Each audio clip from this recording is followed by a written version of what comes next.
Donc nous avons vu la notion d'angle alterne interne au niveau du vocabulaire. On s'est arrêté là-dessus hier. Et maintenant, on va voir quelles sont les propriétés que l'on peut avoir entre le parallélisme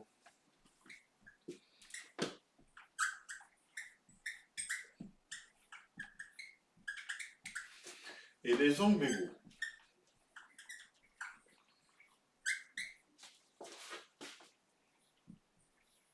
Et vous allez voir, c'est très très simple. Si je prends deux droites parallèles,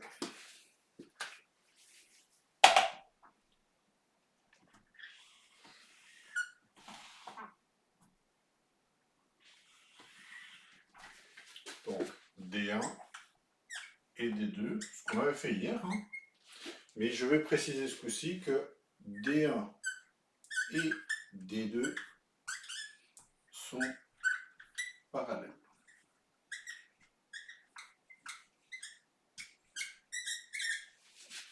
Et bien si j'ai deux droites parallèles, je vais pouvoir en dessiner une troisième. Les trois. De mémoire, on avait placé le point A ici, le point B ici. Et on avait dit que nous avions un angle alterne interne. Eh bien, les angles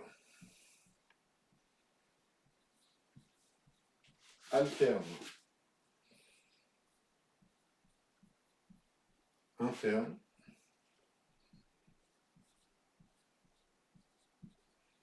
sont égaux. On peut d'ailleurs l'écrire dans l'autre sens.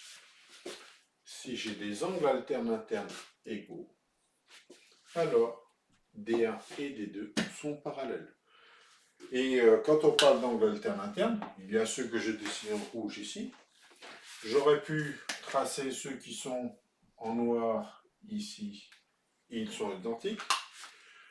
Cet angle-ci est égal à celui-là par ce qu'on appelle opposé par le sommet. Ici, ils sont identiques. Je vais aussi pouvoir dire que ce qui est noir là est noir là. Donc en fait, on a pas mal d'égalité des angles à partir du moment où on a deux droites parallèles et une troisième qui est séquente.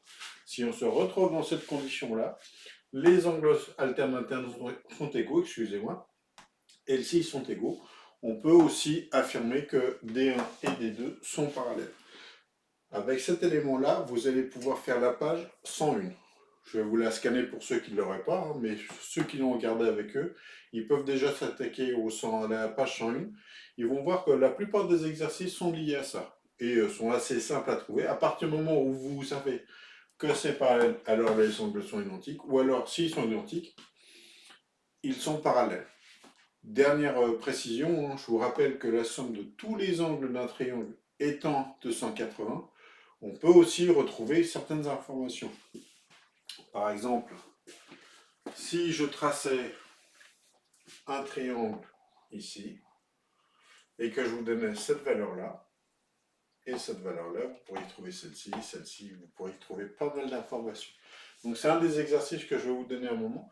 Vous aurez une figure assez complexe, et avec les différentes règles que l'on a sur les angles, alors vous allez pouvoir retrouver les autres angles. Voilà.